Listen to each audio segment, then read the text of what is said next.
Hello guys, welcome back to the channel. So in the video என்ன பார்க்க போறோம்னா RX135 வந்து பார்க்கணும். So இவர் தான் ஓனர். So ஹலோண்ணா. So viewers க்கு ஹாய் சொல்லிருங்க. ஹாய். So இவர் வந்து ஒரு வண்டி இல்ல ரெண்டு வண்டியோட ஓனர். So எல்லாரும் வந்து RX100 அப்படினா ஒரு வண்டி ஓன் பண்ணதுக்கே ரொம்ப யோசிப்பாங்க. பட் இவர் ரெண்டு வண்டி ஓன் பண்ணி இவ்வளவு வருஷமா ஓட்டிக்கிட்டு இருக்காரு. So இது வந்து 1999 மாடல் and இது வந்து 2000 மாடல். So ரெண்டு வண்டி இருக்குது. So அவர்ட்ட வந்து இந்த வண்டியை பத்தி கேட்கலாம். வாங்க வீடியோக்குள்ள போலாம்.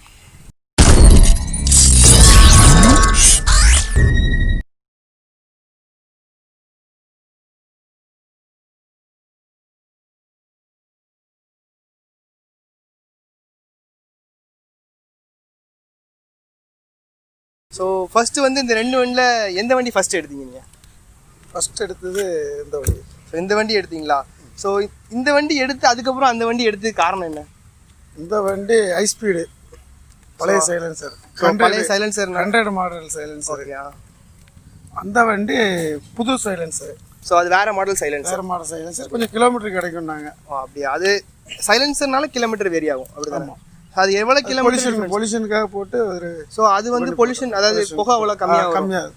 அப்போ வந்து இந்த சைலன்சருக்கு அந்த சைலன்சருக்கு எவ்வளோ டிஃப்ரென்ஸ் வருது? அதாவது கிலோமீட்டர்னா என்ன பண்ணால் 10 கிலோமீட்டர், இது 40 கிலோமீட்டர் போட்டிருக்காங்க, அது 50 கிலோமீட்டர். ஸோ 40-50 அதாவது 40-50 நீங்கள் எப்படி வண்டி ஓட்டுவீங்க? அதாவது முறுக்கி ஓட்டுவீங்களா இல்லைன்னா மெதுவாக ஓட்டுவீங்களா? இது மெதுவாக ஓட்டக்கூடிய வண்டியே கிடையாது. இந்த வண்டியை எடுத்துட்டா என்ன கஷ்டப்பட்டாலும் அது ஒரு கெத்து முடிச்சாகணும். ஸோ வண்டி ஒரு செலவு பார்க்கக்கூடாது. இந்த வண்டி வச்சிருக்கவங்க செலவு பார்க்கக்கூடாது. ஸோ இவ்வளோ வருஷம் ஓட்டிருக்கீங்களா? ஸோ அது வந்து நீங்கள் புதுசாக தான் எடுத்தீங்களா இல்லை செகண்டாக எடுத்தீங்களா? புதுசு. ரெண்டுமே புதுசாக எடுத்தீங்க. ரெண்டுமே புதுசாக எடுத்தீங்கன்னா செலவு ரொம்ப வச்சுருக்கோம் அப்படி தானே? ஆமாம். ஸோ எவ்வளோ ஒரு சர்வீஸ் அப்படின்னா உங்களுக்கு எவ்வளோ வரும் ஒரு சர்வீஸுக்கு? எப்படியும் ஒரு மாதத்துக்கு ஒரு 5000 ரூபா.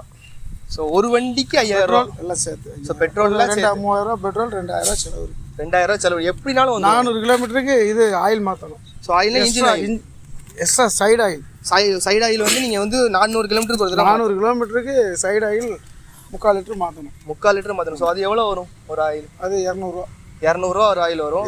அதே பெட்ரோல் பாருங்க 400 கிலோமீட்டருக்கு 200. ஸோ 400 கிலோமீட்டர்னா நீங்கள் ஈஸியாக 400 கிலோமீட்டர் ஒரு வாரத்துக்குள்ளே டெய்லி 300 கிலோமீட்டர் ஓட்டிக்கிட்டு தான் இருக்கேன். Daily 300 kilometre Mukkudal to Nagercoil. So daily போகிறீங்க, அதாவது ரெண்டு வண்டி மாற்றி 150 250 கிலோமீட்டர் டெய்லி போயிட்டு வரும். ஸோ உங்களுக்கு இந்த வண்டி ஓட்டுறதுனால உங்களுக்கு உடம்பு வலி அந்த மாதிரி இது இருக்கா? அது வரதான் செய்யும். கஷ்டப்படல இல்லை வைப்ரேஷனில் வருமா இல்லைன்னா வந்து இதே இருக்குமா? வலி சும்மா இது வரைக்கும்லாம் ஒன்றும் வரல. இது வரைக்கும் வரல. இது வரைக்கும் ரொம்ப தூரம் அப்படின்னா எவ்வளோ தூரம் போயிருக்கீங்க? தமிழ்நாடு, கேரளா எல்லா பக்கமும் இந்த வண்டியில் போயிருக்கீங்க. ஸோ எஃப்சி இது வந்து காட்டியிருக்கீங்களா? ஆமாம். ஸோ எஃப்சினா எத்தனை வருஷத்துக்கு ஒரு தடவை? 5 வருஷத்துக்கு ஒரு தடவை. அது முடிஞ்சுது 2017 முடிஞ்சுது. 2000 இப்போ நான் ஒரு வருஷத்துக்கு முடிஞ்சுது. ஸோ அந்த வண்டி ஒரு வருஷத்துக்கு முன்னாடி முடிஞ்சிருக்கு. ஆமாம், 2 வருஷம் 5 வருஷம் எக்ஸ்டெண்ட். ஸோ 5 வருஷம் எக்ஸ்டெண்ட் பண்ணிருக்கீங்க. ஸோ இப்போ 5 வருஷம் எக்ஸ்டெண்ட் பண்ணியிருக்கீங்க. இப்போ ஆர்டி ஆஃபீஸ் போகிறீங்க அப்படின்னா அதில் என்னெல்லாம் ப்ரொடியூஸ் பண்ணுவீங்க நீங்கள் எஃப்சி கட்டுறதுக்கு? அந்த பொல்யூஷனுக்கு ஒரு சர்டிஃபிகேட்டு. எஃப்சி கட்டுறதுக்கு எவ்வளோ ப்ரைஸ் ஆகும்?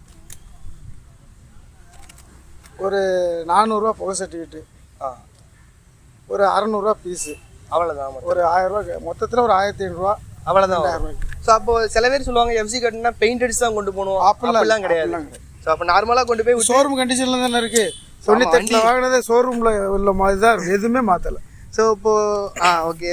ஆனால் வந்து வண்டியில் இது வரைக்கும் நீங்கள் எதுவும் சேஞ்ச் பண்ணியிருக்கீங்களா? அதாவது அடிபட்டு இல்லைனா வந்து மோசமாகி மாற்றிருக்கீங்களா? இந்த லைட்டு எப்படி ஒரு மாதத்துக்கு ஒரு லைட் மாற்றணும்.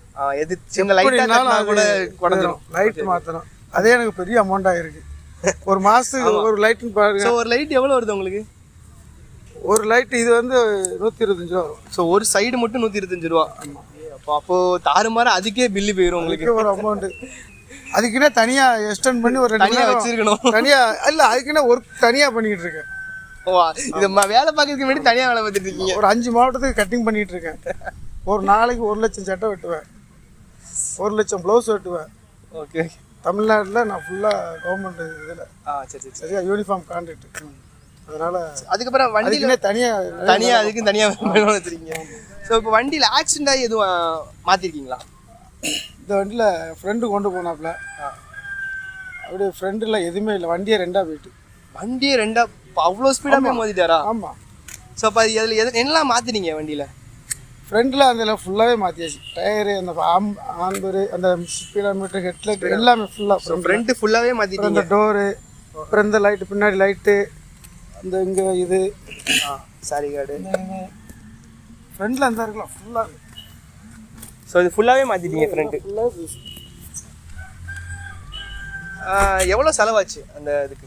செலவு ஒரு 24,000 ஆச்சு. 13,000 ஜாமான், ஒரு 7,000 கூலி. ஸோ மாட்டுறதுக்கு 7,000. பார்ட்ஸு கிடச்சிதா? பார்ட்ஸு கிடைக்குது, வேணா அந்த ஒரிஜினாலிட்டி இருக்காது. ஒரிஜினலாக கிடைக்காது. ஒரிஜினலாக அது அதே மாதிரி இருக்கும். Okay okay. இந்த 2 வண்டியில் மொத்தமாக எவ்வளோ கிலோமீட்டர் ஓடி இருக்கு? எப்படியும் ஒரு 5 லட்சம் கூடுதல் இருக்கும். 5 லட்சத்துக்கு மேலே ஓட்டிட்டீங்க. அவ்வளோ தூரம் வண்டி ஓட்டிருக்கீங்க. இல்லை, கூடுதல் இருக்கும். 5லேருந்து 6 லட்சம், ஒரு 10 லட்சம் கிலோமீட்டர் இருக்கும்னா 10 லட்சம் கிலோமீட்டர். 10 லட்சம் கிலோமீட்டர் 10 வருஷம்ல. 10 வருஷம். ஆமாம். ஸோ அதுக்கப்புறம் இன்ஜினில் எதுவும் வேலை வந்திருக்கா உங்களுக்கு இது வரைக்கும்? இன்ஜின் இந்த வண்டி நல்லா ஹை ஸ்பீடில் போகும்போது நான் எனக்குலாம் 140 பார்ப்பேன். 130, 140 தொடங்கும். இதையும் தோடும். உங்களுக்கு காமிக்க வேணாம், ஏறுங்க. 130 வரைக்கும் அசால்ட்டாக ஏறும். இது ஏறும். அது இன்ஜின் வேலை பார்த்துருக்கீங்க? இதில் இன்ஜின் சீஸ் ஆகிட்டு இன்ஜின் இறக்கி வேலை பார்த்தேன். இன்ஜின் இறக்கி போர் பண்ணியிருக்கீங்க. ஆமாம், அது ஒரு 2011 2011 அதை வேலை பார்த்தேன். இன்ஜின் இறக்கி வேலை பார்த்தேன். மொத்தமாக கழட்டி ஒரு அவசரமாக போகும்போது நல்ல ஸ்பீடாக இன்ஜின் இதாகிட்டு. ஸோ மொத்தமாக சீஸ் ஆகிட்டு. சரி, அப்போ வந்து இந்த வண்டி வந்து போர் பண்ணியிருக்கீங்க, அதனால தான் ஸ்பீடு போதா இல்லை நார்மலாகவே ஸ்பீடு? அதுக்கு பிறகு இதுக்கு கொஞ்சம் கிலோமீட்டர் கிடைக்கும் இந்த வண்டி. அதுக்கப்புறம் கிலோமீட்டர் இல்லை கிடைக்கல, இது அதுக்கப்புறம் இப்போ கிலோமீட்டர் கிடைக்கும். ஸோ இப்போ வண்டி வந்து நீங்கள் வந்து ஸ்டாக்காக, அதாவது ஒரிஜினலாக வச்சுருக்கீங்களா இல்லைனா வந்து போர் பண்ணி ஸ்பீடு கூட்டத்துக்காக பண்ணியிருக்கீங்களா? இல்லை, ஒரிஜினலாக தான் இருக்குது. ஸோ ஒரிஜினலாக கூட்டத்துக்கு எதுவுமே ஒரிஜினலாகவே வண்டி 130 போகுது. ஆமாம். Okay okay. காமிக்கணும், நானே எடுத்துக்கிறேன். அதுதான் வேண்டாம். ஸோ வண்டி கேள்வி, சஸ்பென்ஷன் எப்படி இருக்கும் வண்டியில்? கல் மாதிரி தான் இருக்குமா இல்லை ஸ்மூத்தாக போகுமா? ஒரு குழியில் விழுந்துச்சுன்னா எப்படி இருக்கும்? நல்லா தான் இருக்கும். அதெல்லாம் ஒன்றும் இதில் ஒன்றும் ஸ்மூத்தாக தான் இருக்கும். வண்டி லைட் சாக்கப்சர் எல்லாம் நல்லா இருந்தால் அது கரெக்டாக நல்லா தான் இருக்கும். சாக்கப்சர் இது வரைக்கும் வேலை பார்த்துருக்கீங்களா வண்டியில்? மாற்றிருக்கேன். அந்த அதுக்கெல்லாம் அதுக்கு ஃப்ரண்ட்டில் அடிபட்டதுனால மாற்றலை. இதுக்கு மாற்றலை. அப்படி ஒரிஜினாலிட்டி 20 வருஷம் ஆச்சு, இருந்தாலும் ஸ்மூத்தாக இருக்கு வண்டி. வண்டி வேற யார்ட்டும் கொடுக்கல. ஸோ உங்கள் கைப்பட மட்டுமே இருக்கு. அதனால ஓட்டிக்கிறேன். ஸோ அந்த ஃப்ரெண்டுகிட்ட கொடுத்தோம் அடிபட்டுட்டு. அந்த வண்டியை ஃப்ரெண்டுகிட்ட கொடுத்தேன், அடிபட்டுட்டு. ஸோ அதனால யார்ட்டுமே கொடுக்குறது இல்லை. ஆமாம், கேட்டால் கொடுக்க முடியாதுன்னு இப்பவும் சொல்ல முடியாது. இப்பவுமே என் மருமகள்லாம் வந்து வாங்கிட்டு தான் போகிறான். பட் இருந்தாலும் 20 வருஷங்கிறது பெரிய இதுதான். ஆனால் தனியாக வச்சுருக்கிறது வந்து அதை விட பெருசு. யார்ட்டையும் கொடுக்காம நீங்கள் மட்டுமே ஒரு 20 வருஷமாக வண்டி வச்சுருக்கிறீங்க. சூப்பர் தான். வண்டி ஹெட்லைட்டை பற்றி சொல்லுங்கள். ஹெட்லைட் வந்து எப்படி? லைட்டு பவர் கிடையாது, சுத்தமாக பவரே கிடையாது. ஸோ எக்ஸ்ட்ரா லைட் எதுவும் போட முடியுமா? அதெல்லாம் நான் கண்ணாடியே மாட்டாமல் வச்சுருக்கேன். ஒரிஜினாலிட்டி போயிடும். ஆமாம், அது லைட்டை மாற்றினா ஒரிஜினாலிட்டி போயிடும். அப்புறம் ஒயரிங்கும் பிரச்சனை வந்துடும். அதனால் மாற்றாது நல்லது. ஸோ லைட்டு போகிறதுக்கு இந்த மாதிரி லைட் ஒன்று வச்சுருக்கேன். இந்த எக்ஸ்ட்ரா 2 லைட் அந்த போட்டால் இந்த ஏதாவது பஸ்ஸு அங்கேருந்து வாரவங்களுக்கு நம்ம வாரம்னு தெரியும். Light வெளிச்சது failure. லைட் வெளிச்சம் வந்து அவ்வளோ இருக்காது. ஒரு 30-40 போனால் நல்லாயிருக்கும். அப்பவும் நல்லா இருக்காதா? சுத்தமாக நல்லா இருக்கு. ஓகே சரி. இப்போ இந்த வண்டியோட வந்து சைலன்சர் சவுண்டு கேட்கலாம். ஸோ ஃபர்ஸ்ட் இந்த வண்டியோட சவுண்டு கேட்கலாம், அதுக்கப்புறம் அந்த வண்டியோட சவுண்டு கேட்கலாம்.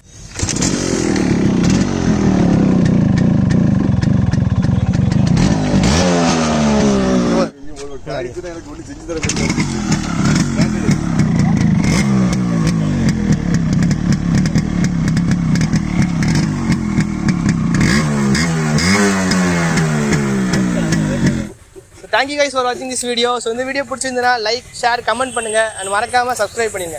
Thank you guys.